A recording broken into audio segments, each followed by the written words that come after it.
So, in the previous lecture, we completed our discussion on McCabe-Thiele methods, how to construct y versus x diagram along with this operating lines, q lines, and determine the number of stages. All right. So, in today's lecture, we take an example on McCabe-Thiele methods, very similar to what we had in case of Ponchon-Severett method. So, very simple configuration we have. We have the distillation column, feed making an entry, you have the two products, we know the compositions, we know the molar flow rates of the three streams. Then we will like to determine how many number of plates are required. All right, what is a Q line, how to draw operating lines. So, let us take this example on McCabe-Thiele method.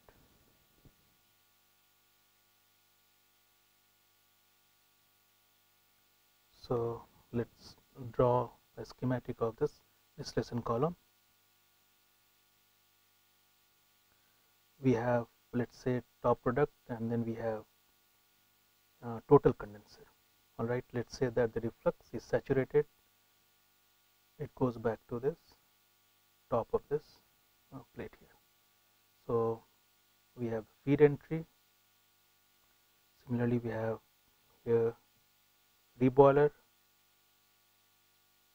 all right, then we have this vapor reflux going back to this distillation column. And let us say that this example we have this methanol plus water. Okay. Say the feed flow rate is 5000 kg per hour, and the mole fraction is given as ZF 0.36. So, it is a mole fraction.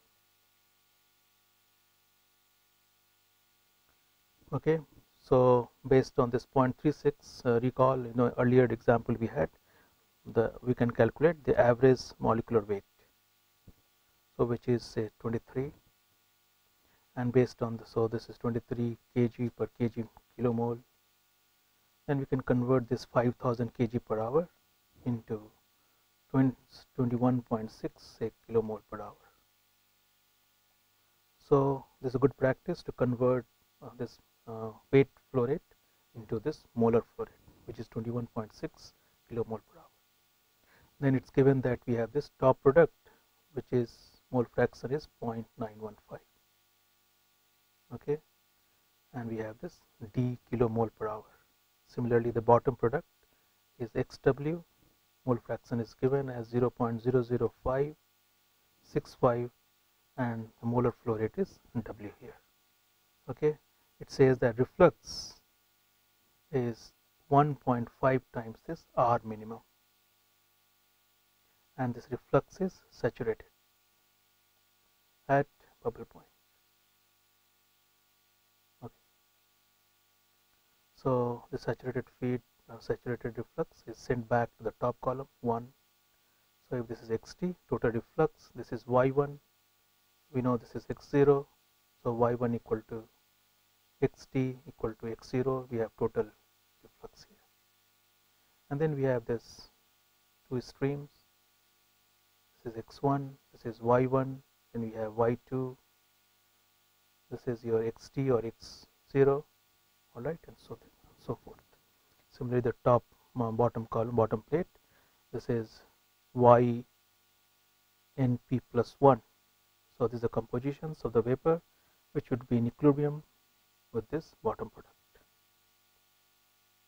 And then we can construct similarly, mole fractions for the two plates. So, this is y np plus 1, this would be y np.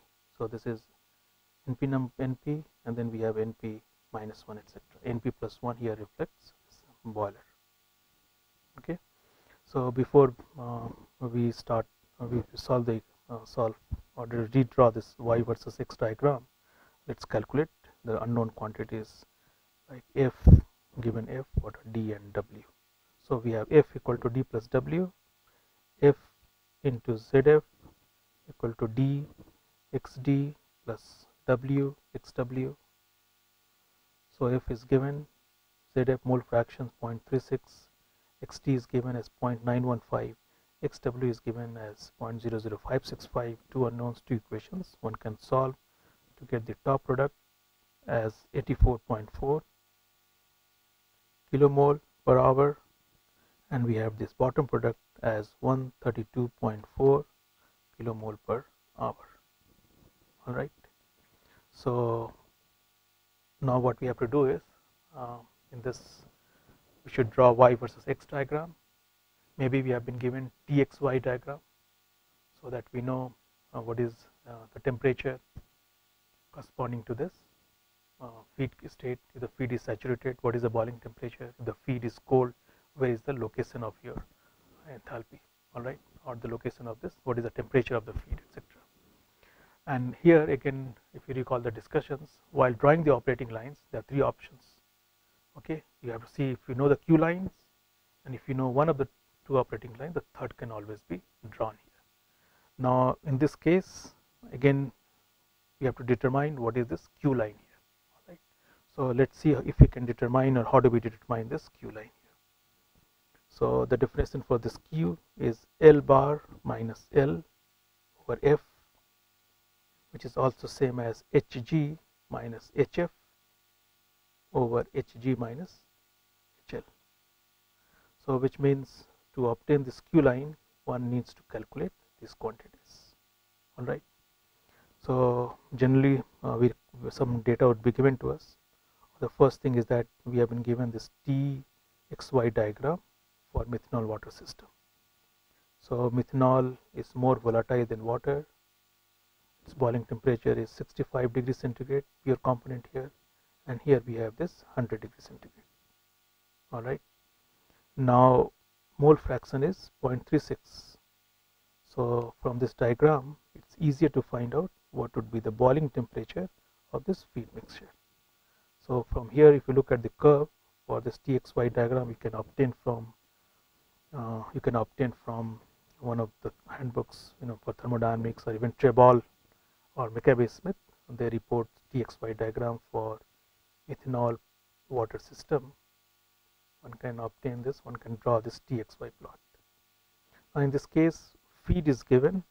Feed temperature is given as 58.3 degrees centigrade. All right, and composition was given to us as 0.36. Now from here, if you look at this Txy diagram, that means here feed temperature is 58.3, which means we can say that the feed is cold. So what I am trying to say here, that looking at this Txy diagram, one can obtain this status of this feed. This feed is actually cold here, right? Or it's below this bubble point, below the bubble point. All right. So now we have to calculate this quantity to obtain this Q line. So although F is given, but we are not in position to obtain L and L bar. All right, because we do not know the reflux ratio, which is actually 1.5 times R min. To obtain R min, one has to obtain this Q line, but now from the enthalpy data, one can obtain this quantity. One can evaluate this quantity. So look at here we have Hg minus Hf. So the saturated vapor enthalpy minus feed enthalpy, and then we have saturated enthalpy of the vapor minus saturated enthalpy of this liquid. All right. So this is what we are trying to say here, that if you extend this line, this temperature is 89.7 degrees centigrade. So this quantity will corresponds to Hg. This is Hf, and here we have this HL. Of course, it's a Txy diagram. Corresponding to this, we will have this HGHF diagram, which means for this composition of 0.36, this is HL and this is Hg, and feed is somewhere here. All right. So now all we have to do is actually realize that we have to take a difference, Hg minus Hf, Hg minus HL. So whenever we have this difference, the best thing is that one should define this reference enthalpy or reference conditions, and the most simplest would be if we can choose feed, because the status of feed is known here. Choose feed condition as the reference. All right, that means HL we can write as 1 mole multiplied by Cp into 76 minus 58.3. So go back to the previous diagram for this TXY diagram. We have boiling temperature is 76 and the feed temperature is 58.3.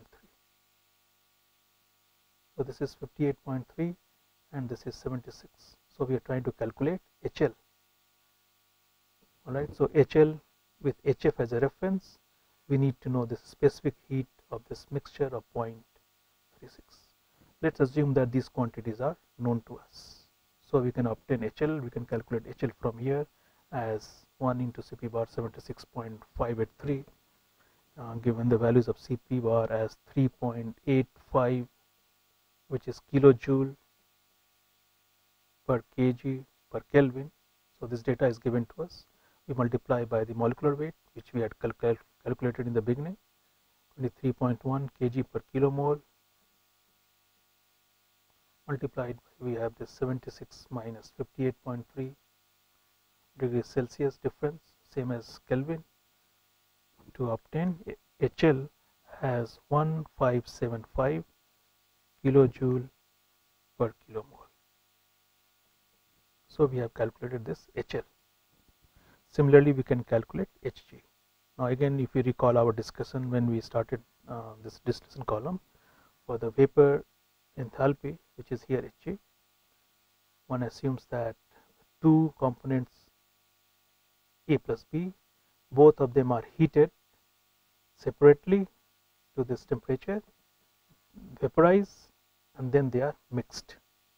So to obtain this enthalpy of this Hg, that means this composition of water and methanol 0.36, its mole fractions for larger relative volatility or more volatile components, which is methanol here. The boiling temperature of methanol is smaller than water, so we have 0.36. Now we have Cp methanol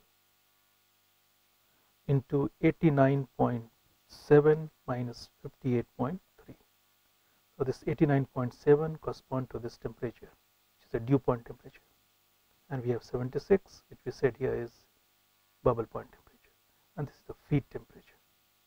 So when we are writing like this, Cp methanol 89.7 minus 58.3, that means so much mole fraction of methanol is heated from here all the way till this dew point, then it's vaporized, lambda methanol, and then they are mixed with water.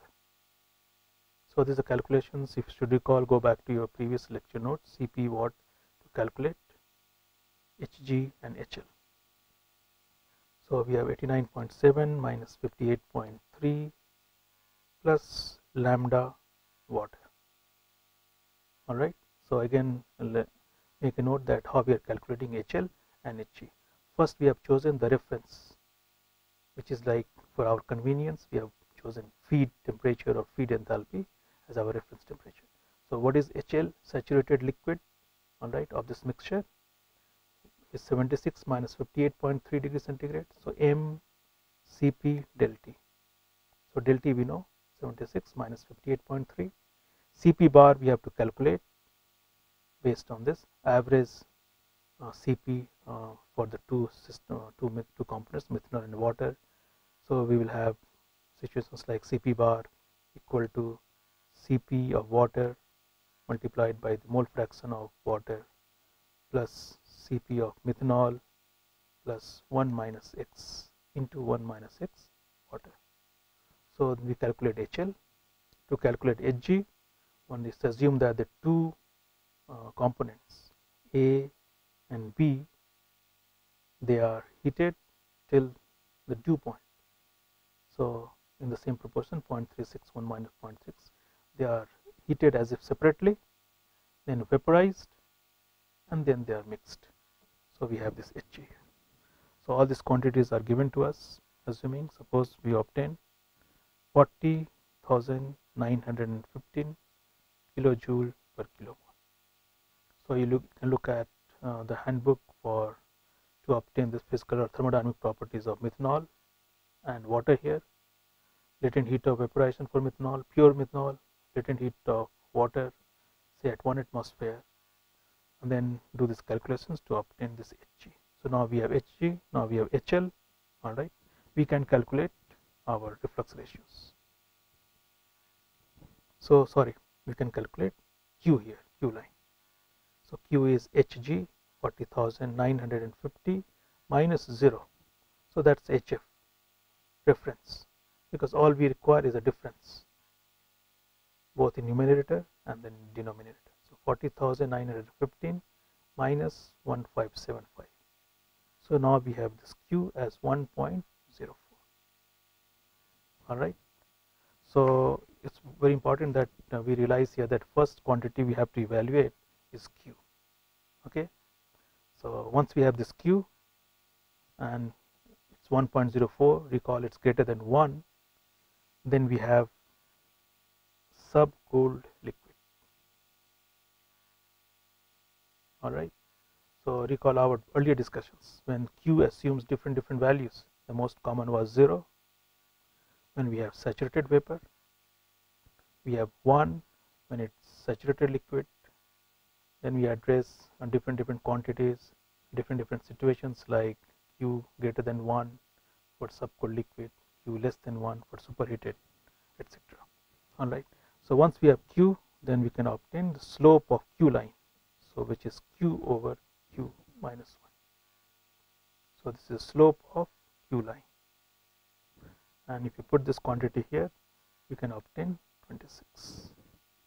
So now we have this Q line equations. Recall y equal to Q over Q minus 1 into x, y equal to mx, plus the intercept, which is at minus zf Q minus 1. So now knowing Q, knowing this zf, we are in position to draw this Q line or mark different coordinates on y versus x diagram. So we have y, we have x. From txy we can also obtain this yx diagram, or maybe this yx diagram is given to us. So let's draw qualitatively. Okay, you can always go through this methanol water system in some handbooks and can do this, can complete this exercise. So now we have this xt 0.915, and we have here 0.00565.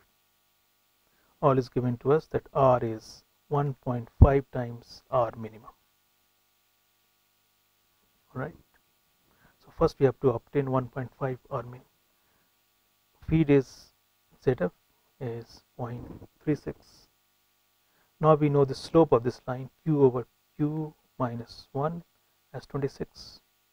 So we can take the slope 26 and 1, or we can obtain tan theta and find tan theta to draw this Q line. So notice the slope of this Q over Q line minus 1 is greater than 1, Q is greater than 1. We have this line going like this with the slope of 26. Now we have 0.915 here, 0.05165 here.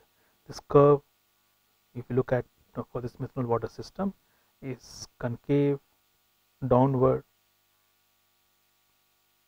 Okay, which means to obtain this minimum reflux, we can connect with this, we can connect with this, right? We said in the earlier class that if the curve is, say, non-ideal, if the system is non-ideal, then there is a possibility that this line, operating line, can make a tangent ahead of this intersection anywhere on this curve. But in this case, this curve is concave downward. So all we do, we intersect, we extend this Q line, and its intersection on this equilibrium curve, we connect these two lines. Now if we extend this, so here the pinch driving force is 0, take this slope or intercept, all right. If you take this intercept, which is xd over r plus 1, mean corresponding to this minimum reflux. If you do this, this quantity can be shown to be equivalent to 0.57.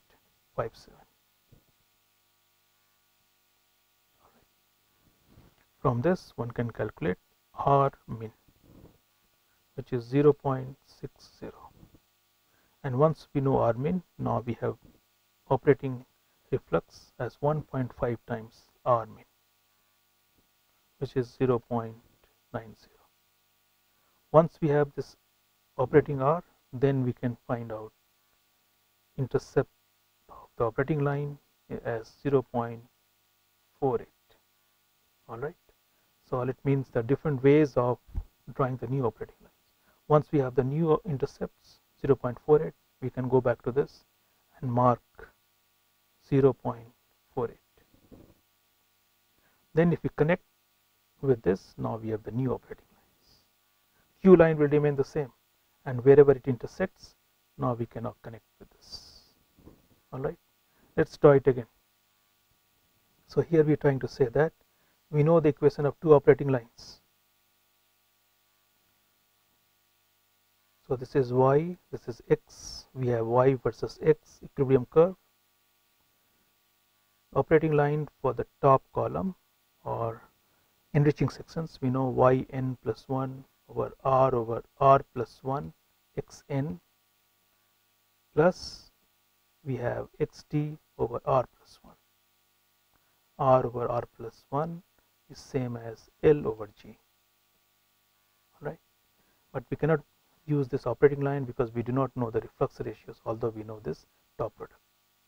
But here it was given to us that R is 1.5 times R minimum. So we started from here. Alright, we can go like this. In our case, it was given that Q line is given. We could not draw this line. Okay, but in our case, this Q line was given. Okay, so what we did, we drew the Q line. Then we look for this line for this R minimum reflux ratio. So essentially, what we have,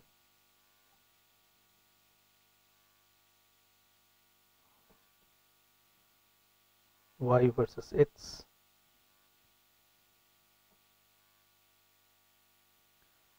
At 0.36, we have this Q line. Here we obtain this R min. So corresponding to this intercept xt over R min plus 1, we obtain R min. Then we had 1.5 times R min. Then we had xt over R plus 1. And then we get the new intercepts. This new intercept will give us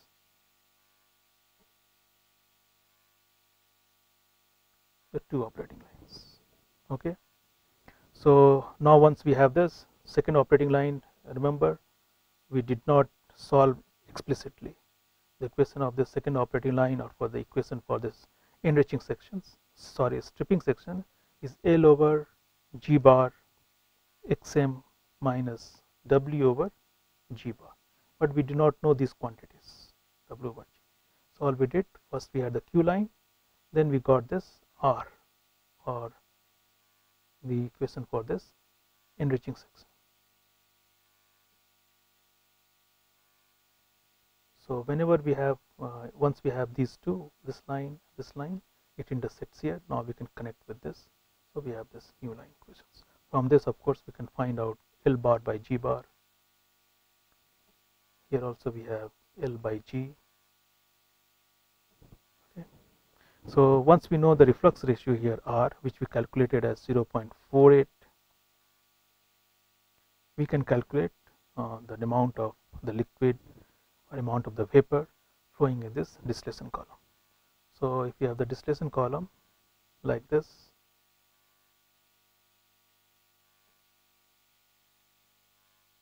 so we have this F, top product, bottom product, okay, and we have, these are the trays here. So we have L, we have G,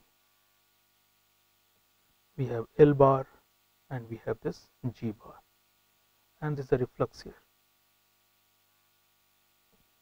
Reflux ratio is L over D. So this is L going into this. So all we can say that R equal to R into D, all right, which is, we know the reflux ratios 0.48, we know the top product quantities D which we calculated, all right. If we multiply these two, we will get 76.5 kilomole per hour. G D to R plus 1, just a material balance, all right. We have L, G and D going out here. So G equal to D R plus 1, we have put the quantities to obtain 161 kilomole per hour. Now what happens to L bar? What is L bar? Recall the definition for Q. L bar equal to L plus QF. Okay, so go back to the definition for Q. Q equal to L bar minus L over F. So we have feed entry here. So this is L bar, this is L. All right, and if we recall, we had several cases where the feed was cold, feed was saturated liquid, feed was saturated vapor, and then we talked about different amount of different Q's, different values which Q can assume here. So in this case, L bar is L plus QF. If you put this quantity here, we should get 3002 kilomole per hour. Similarly, we can calculate G bar. This G bar would be G plus Q minus 1 into F, which is 169.7 kilomole per hour. The idea here is that if you calculate this L bar by G bar, you should be able to convince yourself that this is the ratios of the operating line for this enriching sections. In other words, we had Q line like this, we have the operating line like this. So we could draw this line because we knew the values of Q over Q minus 1, and we calculated the new intercepts based on the reflux ratio, which was 1.5 times the minimum reflux ratio. So we had this operating line and we had this Q line. If we connect it with XW, okay, and calculate this reflux ratios, you must get the same number as what we obtained here, 3002 over 169.7. So from here or from the geometries, you must get the same results. Okay, so we are trying to make a point here that there are several ways of calculating this quantities here. Knowing the two operating line, one can also obtain this Q line here. Okay, now we can draw. The Y versus X diagram again to calculate the total number of plates, which is a straightforward here. We have total condenser case here. So let us draw Y versus X equilibrium curve here. Okay, so we have Y versus X. Let's say this is the 45-degree line here, and we have the equilibrium curve like this. Okay, XF was given as 0.36, so let's mark XF. We have XT, this is XD here, and we have this bottom product as XW. Okay, so in case of total condenser, what we have on the vapor flow rate, let's say G1 composition is Y1, entire vapor is condensed, and the product part of this product, which is DXT, so it's sent back as a reflux. So we have L0, the composition, let's say this is X0 here. Now you can see that since it's a total condenser, Y1 will be same as X0 and it will be same as XT. All right. So in other words, if you have trays, let's say top tray 1 and 2, we have this composition of the liquid reflux X0. The vapor which is leaving tray 1 is Y1. Same vapor goes to this total condenser. So if this is X1, Y1 and X1 will be in equilibrium. All right, and Y2 and we have X1 connected through this operating line. All right, so let's try to mark these points here on this equilibrium. So starting with X2, XT here, which is same as X0, we have from the 45-degree line, this coordinate is Y1. Now Y1 and X1, they are in equilibrium. two living streams. So we can have this x1 here. Okay, now let's draw this q line in operating lines. We have the positive slope of this say q line. So let's say this is your q line, and if you draw the first operating line like this, second operating line, let's connect it like this here. Okay, so keep this in mind that the slope is positive of this q line. Okay, so now we have y1 and x1 we marked here. X1 to y2 we can get, so this is when this x1, now we have this from the operating line, we have this x2. So this way we can start drawing the stages 1, 2, 3, etc. And as soon as we cross this q line, then we step down to this second operating line, and then we can proceed here further here. If you draw this carefully, you will see that we require stages slightly greater than 8.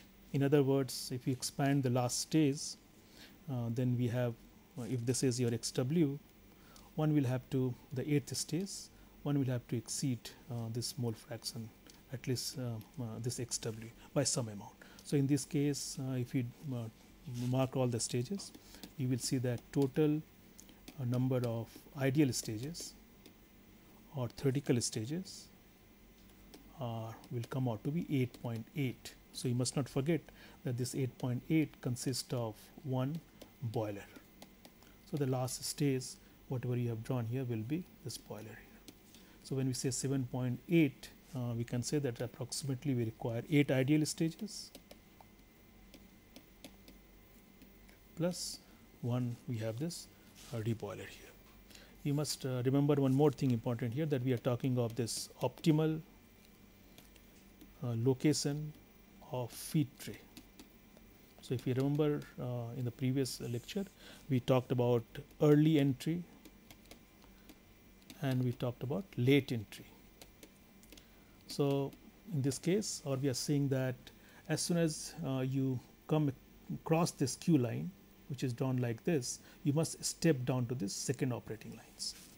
Okay, so what we are trying to say here, that once you cross this q line, you have to step down to the second stage for optimal location of trace. In this way, if you are careful, you will see that the feed will enter, or feed enters fifth stage, fifth tray counted from the top. Okay. So what we do next is we define efficiencies. Okay. So if you recall from our previous discussions, we said that if we choose any stage, we assume that the vapor leaving that stage is in equilibrium with the liquid leaving that stage. So it's an ideal situation, and we have a number of trays, or any trays, we call it theoretical tray. Okay. But in reality, because of so many non-idealities like frothing or non-uniform mixing, there is a possibility that the vapor and the liquid leaving, they are not in equilibrium. So in those cases, one has to define Murphy efficiencies or the overall efficiencies. So essentially, physically we are trying to say that if there are non-efficiencies in the column, then we require more number of stages or more number of trays. So instead of 40 trays, the efficiency is 0.8 overall, then it's a 40 by 0.8. We require larger number of trays to have that separations. Okay, so we like to define this quantity here, feed Murphy efficiencies. So Murphy efficiency we also use in our first introductory lectures when we are talking about cascades and stages. Okay, so what essentially we have is yn, let's say nth stage, and we have this xn. So this quantity is yn plus 1, and we have this xn minus 1. So these two are in equilibrium. If they are in equilibrium, let's put a nomenclature, the star here, y star. Okay, so this is a theoretically it's an ideal situations. If we have 100% efficiencies, then yn star and xn, they will fall on this y versus x diagram. So given xn, we have this yn star. But now we are saying that these two streams may not be in equilibrium. That means we have yn less than yn star. So now we can define Murphy efficiencies with the nomenclatures EMG, E for efficiencies, M for Murphy, and G for the vapor or the gas phase. All right. So we are seeing that now the efficiency is yn minus yn plus 1. So this is the actual enrichment. The composition of this vapor arriving this plate is yn plus 1. It's enriched or increases to y1. So this is what we are getting really in a real sense, but actually the ideally would have been yn star minus yn plus 1. Okay, so yn is smaller than yn star. That's why we have this efficiencies factor here. Okay, so this is the quantity one has to evaluate for each tray, but no, it's very difficult in the sense that we do not know the compositions of yn at every trace. All right, so this number remains a theoretical number. One has to obtain some correlations. Similarly, we can define as another way of efficiencies, which is like overall tray efficiency, which is nothing but ideal number of trays over how many number of trays we have. All right, and this has a nomenclature EOG. One can show that, or it has been shown that EOG is related to this EMG as log 1 plus EMG 1 over A minus 1 over log 1 over A, where A, if you recall, we have used this factor in case of absorption column as well. We have M L over G. So this definition remains the same, except now M is the slope of this equilibrium curve y versus x. L and G are the molar flow rates. So this one correlations we have between overall efficiencies and the Murphy efficiencies. As we said earlier, the Murphy efficiency has to be defined for every plates, which may not be possible. So very often we work on this overall tray efficiencies, which is nothing but total number of trays required or the existing trays over this ideal number of trays here. But suppose if EMG is given to us, okay, because there are ways to calculate EMG from some correlations. So if EMG is given to us, that means we should be able to work out to find out what is the existing composition of this yn. That means we have to draw quantity like, or the equilibrium curve like this pseudo equilibrium curve, okay, because now we are talking in terms of efficiencies or inefficiencies. So pseudo equilibrium curve. Let's assume that Murphy efficiency is given to us. So now we have this y versus x diagram.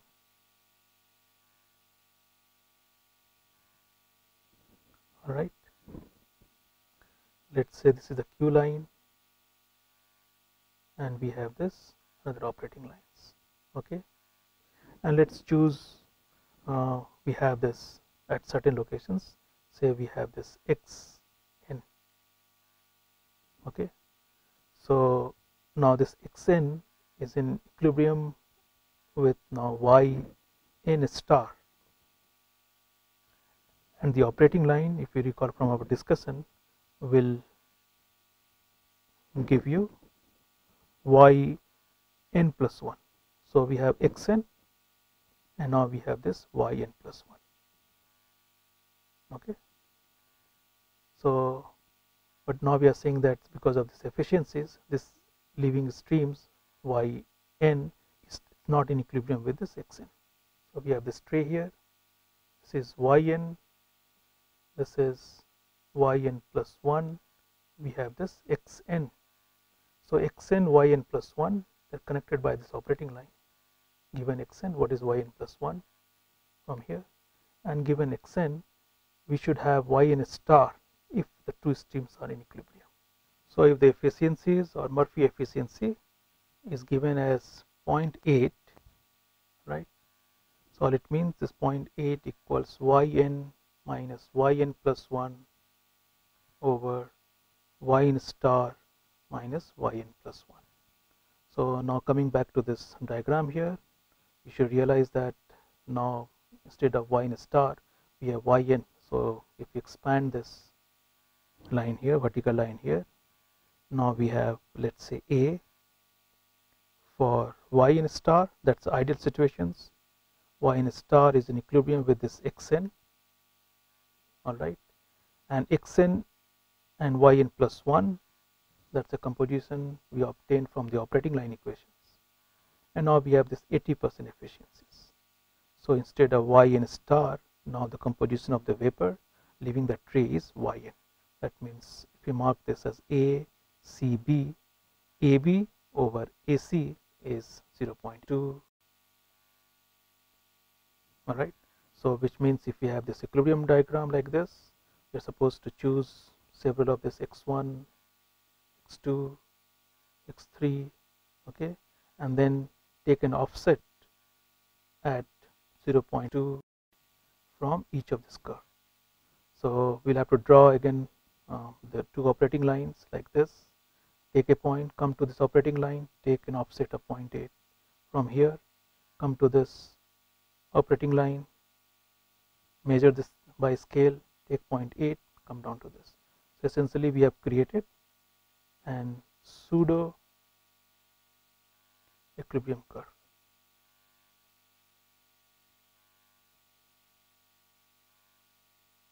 Alright, so you must understand the physical meaning of this. The vapor which is leaving this tray should have been saturated, but it's not saturated here because of certain efficiency factor, which means yn, right?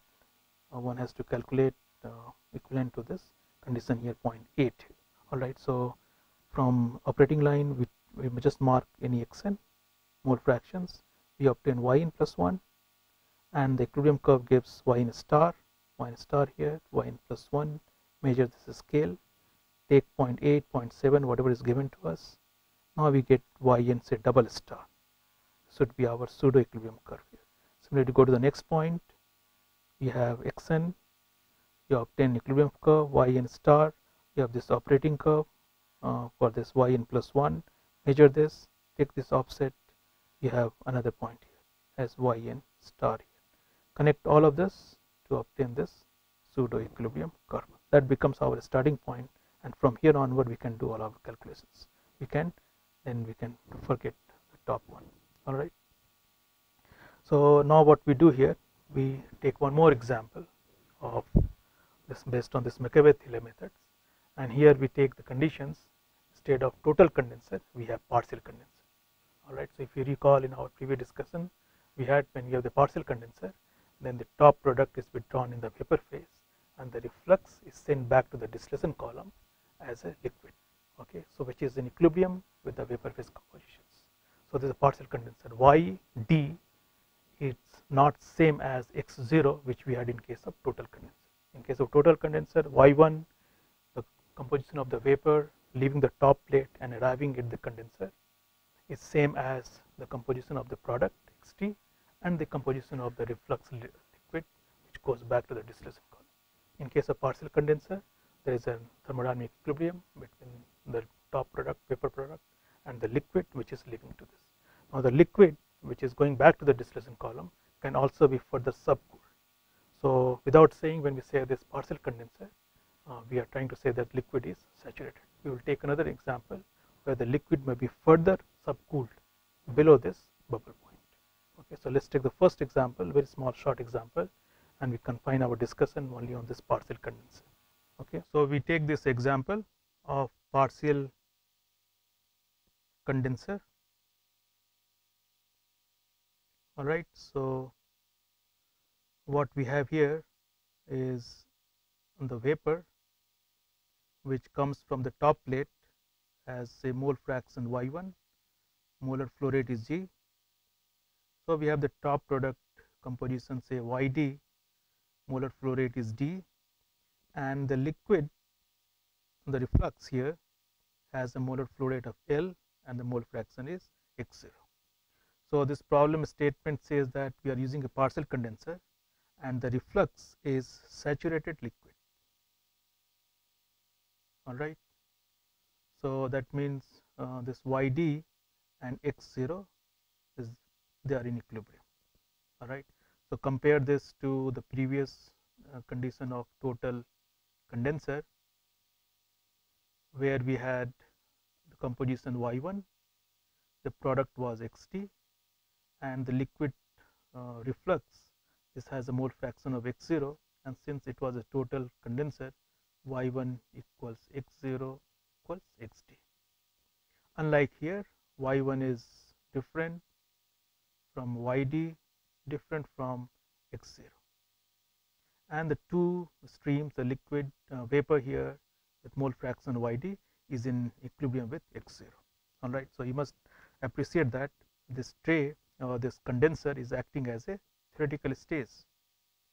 Here we have, let's mark the stream, the top product yd vapor is in equilibrium with the liquid which is going to this reflux, to this distillation column as a reflux. So yd and x0, they are in equilibrium, and the vapor composition, this stream arriving to this condenser is y1. So this is y1.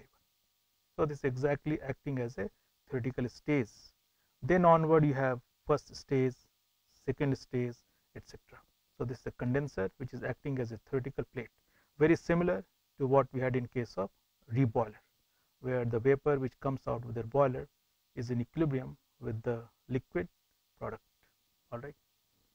So that's one thing. This example, first it says we have the partial condenser, and the description is that this reflux is saturated liquid. All right, and the reflux ratio here is given R as 1.35. So this is L over D. Now the problem states that feed is cold. All right, so feed is cold, and for each mole of feed, 0.2 mole of vapor is condensed at the feed plate. All right. So again, try to understand this statement here before we see how we can solve this problem. So it says that feed is cold here. All right. So if the feed is cold with the flow rate of 1 mole, we have the vapor leaving, say, at G, we have the liquid arriving here at L, and then underneath this feed plate the flow rate changes to L bar, and the vapor flow rate in this stripping column is G bar. All right. So when the feed is cold, what happens, it says that each mole of feed, per each mole of feed, 0.2 moles of vapor condenses. So this is the basis here. Feed flow rate could be something else, or it means for 1 mole of feed which arrives here, 0.2 moles of vapor condenses. All right, because feed is cold. Had this been saturated, then you could have two situations: saturated liquid, saturated vapor. We talked about different values of Q which can be assumed. Here we have the feed such that 0.2 moles of condenses here. All right. So what is the definition for Q? Go back to this, L bar minus L over F, and of course from enthalpy balance you can write Hg minus Hf over Hg minus Hl. So look at this expression here for Q in terms of change in this molar flow rate. L bar equals L plus Qf.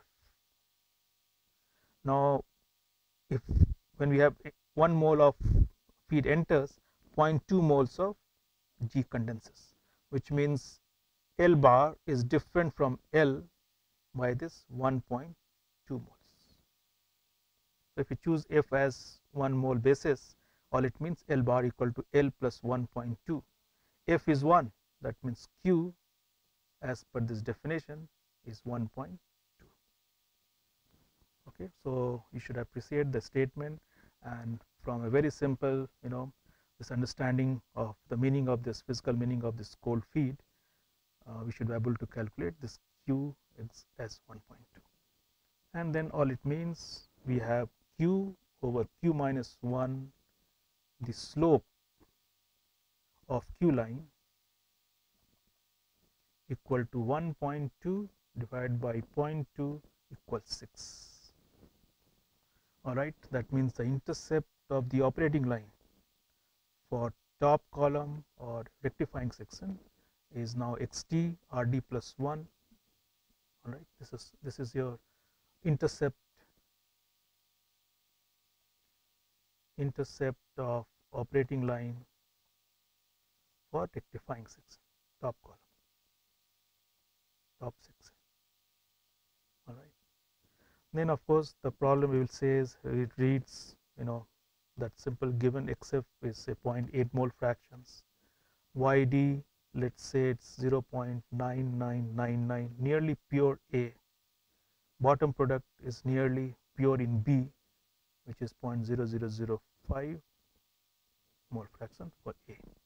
F is given 1 mole, but mind you, F can be different. Still our analysis will be the same because all we have done, we have chosen F as 1 mole as a basis. So you can again write your molar balance, species balance to obtain that D you should get approximately 0.8, it's a nearly pure A, and B you should be able to approximately get as 0.2.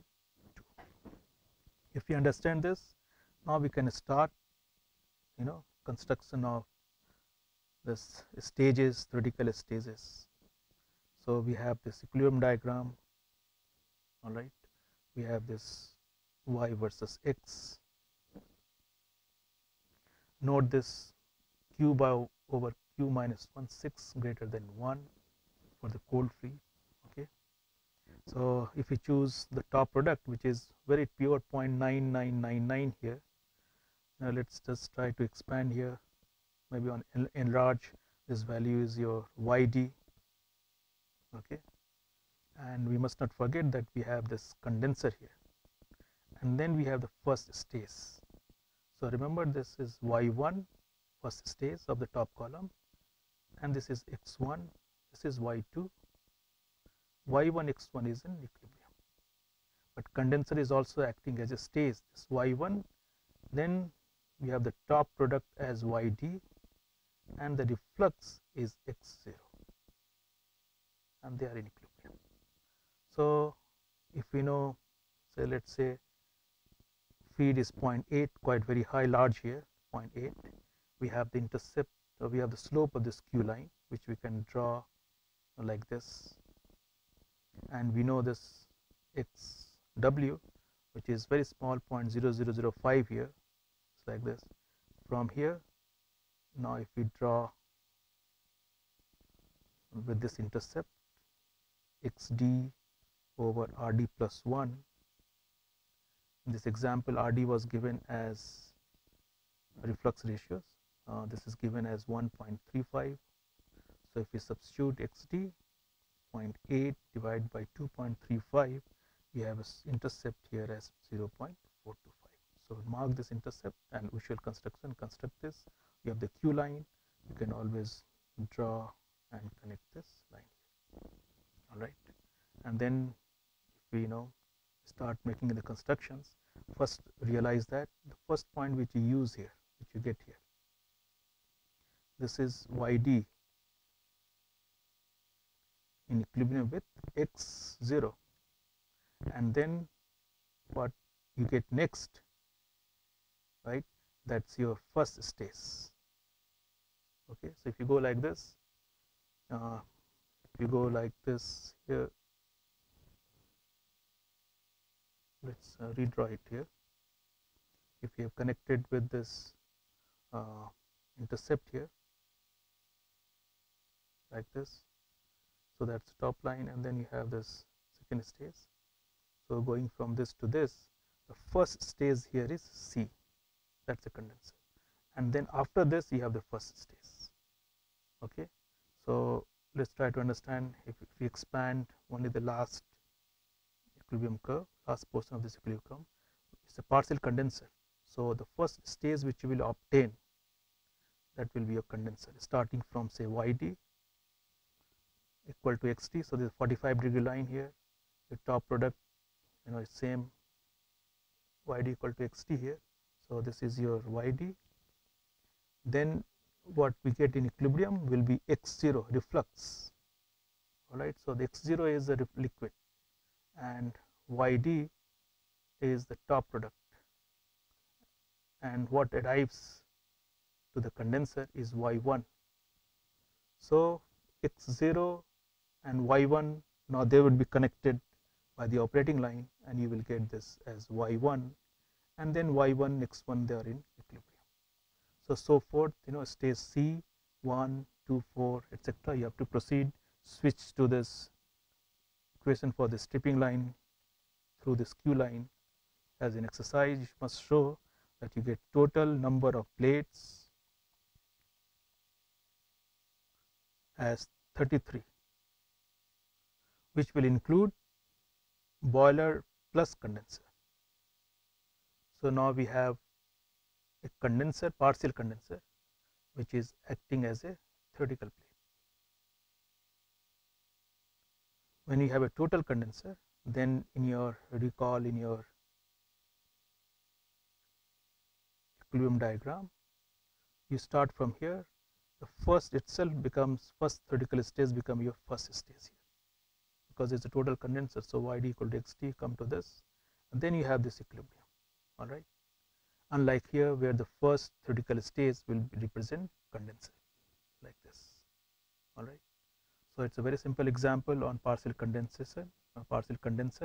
Plus, we also talked about the feed, which was cold, and from that we got a new values of Q as directly as 1.2 from physical understanding, and then we got the slope to draw this line. All right, very good. Now, in this example, we said that reflux is saturated. Okay. Now we can have one more example where it is possible that the reflux is below the bubble point. That means it's a cold. So similar to the argument we had that the feed could be cold or below the bubble point, it's possible that the reflux is also cold here. In that case, you should realize that when this cold reflux arrives to the top plate, the vapor which is living will condense. So very similar to what argument we had case of the feed. When the feed was cold, therefore when feed enter at the feed entry, the tray for the feed, then the vapor condensed. So similarly, if the reflux is cold, then the vapor leaving the top plate will also condense, which means the reflux ratios or the amount of the reflux R0 or L0 which goes to the column will now the molar flow rate will change there. Okay. So it's a very simple calculations. You must realize that now the reflux ratio will be different, or L will be different from L0. Why? Because the vapor is condensing at the top plate. So we should be able to calculate actually internal reflux ratios. So far we had only one. We said that L0 equal to L. So we have one reflux ratio.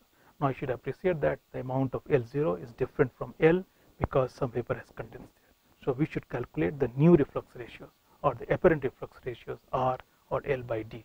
All right. So we just make this calculation here, very simple. We have this cold reflux. We have this condenser. Okay, so this is G1. This is Y1. Let's say we have the total condenser. So this is X0, same as XT, same as Y1. So this is X0 and this XT, and we have this YD. Okay, and this YD is same as Y1. But now the feed is cold. That means when it comes to the top plate, then the vapor which is living here, part of this vapor condenses. So although the composition is Y1 here, but the molar flow rate of this G1 within this column will be different, or just G will be different from what we have here in G1. All right. So if this amount of the liquid is L0, now what we are going to obtain from the first stage onward is L, which is different from L0. So L does not equal to L0. Remember, we had defined reflux ratio as R equal to L0 by D, or we said equimolar flow rates L by D. But now notice that this L is different from L0. So we have to calculate the new reflux ratios, R equal to L over D. This L is to be calculated for inside this column, not based on L0, which is same as L over G minus L. So this, notice this is G here, different from G1. G does not equal to G1 because some of the vapor condenses here. In fact, G1 is smaller than G.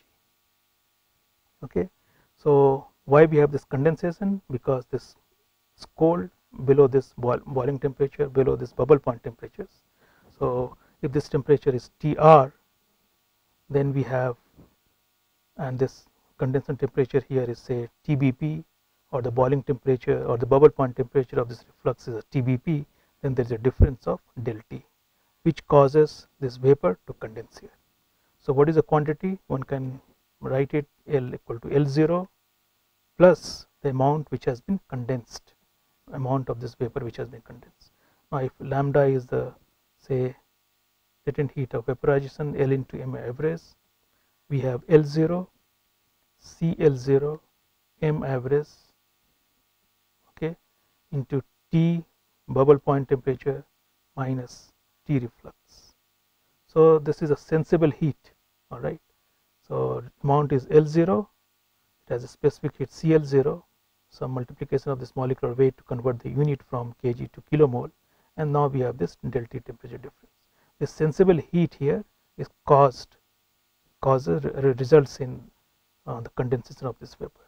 Notice that if Tbp equal to Tr, or this reflux liquid is at the bubble point, then we have L equal to L0. So there is an extra amount of the liquid going into this distillation column, which is we can write as, simplify it, L0 1 plus CL0 M average del T over lambda M average, or we can write now R prime as L by D as original R based on L0 by D. So we have apparent reflux ratios.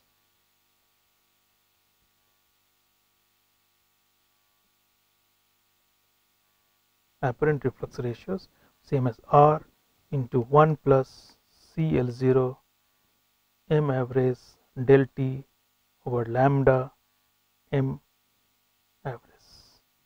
In other words, we have the similar operating line for the top column, except now we are going to work on this apparent curve reflux ratios, xn plus xd over r dash plus 1. All right. So with this discussion, we conclude today's lecture. We took an example when we had saturated reflux, and then we had this reflux which was cold, right? So in that case, we have to work on this apparent reflux ratio here. We also took an example when we had the total condenser and when we had this partial condenser. So difference between total condenser and partial condenser is the same as what we had earlier when we discussed the Ponton-Sovret methods. The vapor and the liquid, they are in equilibrium. In that case, you have the first stage which you will get on this YX diagram will correspond to the reboiler. Okay, unlike when we have the total condenser, when the first tray which we get on this geometrical representation of the trays belongs to the first tray. So these are the examples. It's recommended that you go through McAvoy-Thiller methods, take some other examples from the textbook Trebol or from other book Separation by Datta, and solve as many as problems.